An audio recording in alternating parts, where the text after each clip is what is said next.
curiouser and curiouser, cried Alice. She was so much surprised that for the moment she quite forgot how to speak good English. Now I'm opening out like the largest telescope that ever was. Goodbye, feet. For when she looked down at her feet, they seemed to be almost out of sight. They were getting so far off. Oh, my poor little feet. I wonder who will put on your shoes and stockings for you now, dears. I'm sure I shan't be able. I shall be a great deal too far off to trouble myself about you. You must manage the best way you can. But I must be kind to them, thought Alice, or perhaps they won't walk the way I want to go. Let me see. I'll give them a new pair of boots every Christmas. And she went on planning to herself how she would manage it.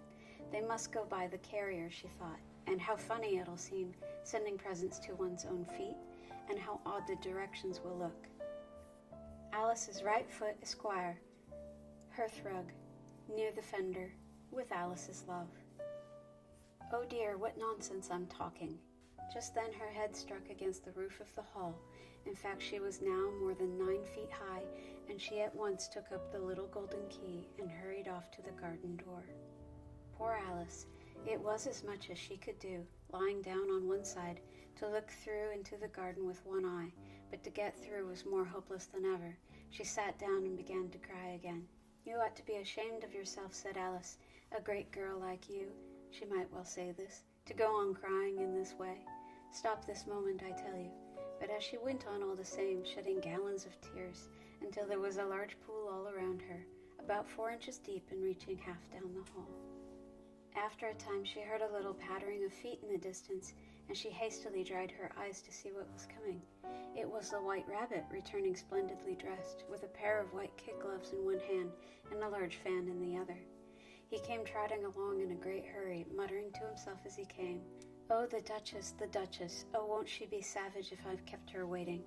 Alice felt so desperate that she was ready to ask help of anyone, so when the rabbit came near her, she began in a low, timid voice, If you please, sir.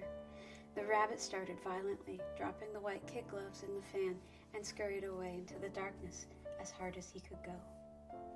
Alice took up the fan and gloves, and as the hall was very hot, she kept fanning herself all the time she went on talking. Dear, dear, how queer everything is today, and yesterday things went on just as usual. I wonder if I've been changed in the night. Let me think. Was I the same when I got up this morning? I almost think I can remember feeling a little different, but if I'm not the same, the next question is, who in the world am I?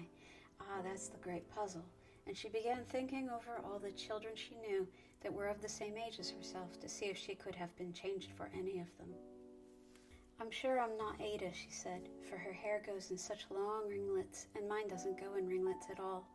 And I'm sure I can't be Mabel, for I know all sorts of things, and she knows such a very little. Besides, she's she, and I'm I, and oh dear, how puzzling it all is. I'll try if I know all the things I used to know. Let me see. 4 times 5 is 12, and 4 times 6 is 13, and 4 times 7 is... Oh dear, I shall never get to 20 at that rate. However, the multiplication table doesn't signify. Let's try geography. London is the capital of Paris, and Paris is the capital of Rome, and Rome... No, that's all wrong. I'm certain I must have been changed for Mabel. I'll try and say, How doth the little... as she crossed her hands on her lap, as if she were saying lessons, and began to repeat it. But her voice sounded hoarse and strange, and the words did not come the same as they used to. How doth the little crocodile improve his shining tail, and pour the waters of the Nile on every golden scale?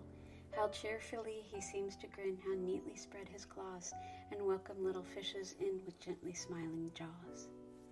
I'm sure those are not the right words, said poor Alice, and her eyes filled with tears again as she went on. I must be Mabel after all, and I shall have to go and live in that poky little house, and have next to no toys to play with, and oh, ever so many lessons to learn. No, I've made up my mind about it. If I'm Mabel, I'll stay down here. It'll be no use their putting their heads down and saying, Come up again, dear.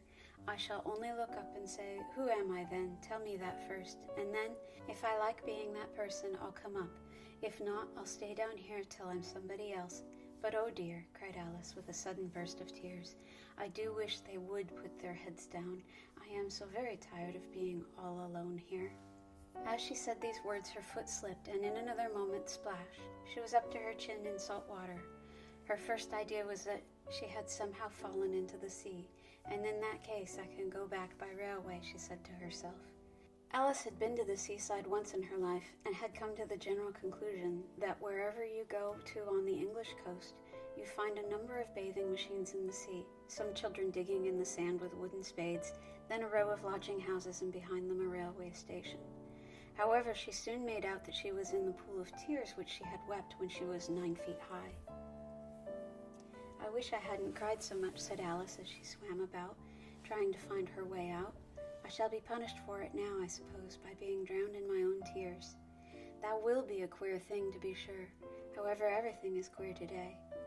Just then she heard something splashing about in the pool a little way off, and she swam nearer to make out what it was. At first she thought it must be a walrus or hippopotamus, but then she remembered how small she was now, and she soon made out that it was only a mouse that had slipped in like herself. Would it be of any use now, thought Alice, to speak to this mouse? Everything is so out of the way down here that I should think very likely it can talk. At any rate, there's no harm in trying. So she began, "Oh, mouse, do you know the way out of this pool? I am very tired of swimming about here, oh, mouse." Alice thought this must be the right way of speaking to a mouse. She had never done such a thing before, but she remembered having seen in her brother's Latin grammar, "A mouse, of a mouse, to a mouse, a mouse, oh mouse." The mouse looked at her rather inquisitively and seemed to wink with one of its little eyes, but it said nothing. Perhaps it doesn't understand English, thought Alice. I dare say it's a French mouse come over with William the Conqueror, for with all her knowledge of history, Alice had no very clear notion how long ago anything had happened. So she began again, "Où est ma chatte?" which was the first sentence in her French lesson book. The mouse gave a sudden leap out of the water and seemed to quiver all over with fright. "Oh, I beg your pardon," cried Alice hastily, afraid that she had hurt the poor animal's feelings. "I quite forgot you didn't like cats." "Not like cats," cried the mouse in a shrill, passionate voice. "Would you like cats if you were me?" "Well, perhaps not," said Alice in a soothing tone. "Don't be angry about it. And yet I wish I could show you our cat Dinah. I think you'd take a fancy to cats if you could only see her. She is such a dear, quiet thing," Alice went on, half to herself, as she swam lazily about in the pool. "And she sits purring so nicely by the fire, licking her paws and washing her face. And she is such a nice, soft thing to nurse. And she's such a capital one for catching mice. Oh, I beg your pardon," cried Alice again, for this time the mouse was bristling all over, and she felt certain it must be really offended. "We won't talk about her any more if you'd rather not." "We indeed," cried the mouse, who was trembling down to one end of his tail. "As if I would talk on such a subject. Our family always hated cats, nasty, low, vulgar things. Don't let me hear the name again." "I won't indeed," said Alice in a great hurry to change the subject of conversation. Are you fond of dogs?" The mouse did not answer, so Alice went on eagerly. "There is such a nice little dog near our house. I should like to show you. A little bright-eyed terrier, with such long curly brown hair. And it'll fetch things when you throw them, and it'll sit up and beg for its dinner and all sorts of things. I can't remember half of them, and it belongs to a farmer, and he says it's so useful. It's worth £100. He says it kills all the rats, and oh dear," cried Alice in a sorrowful tone, "I'm afraid I've offended again," for the mouse was swimming away from her as hard as it could go, and making quite a commotion in the pool as it went. So she called softly after it, "Mouse, dear, do come back again, and we won't talk about cats or dogs either if you don't like them." When the mouse heard this, it turned around and swam slowly back to her.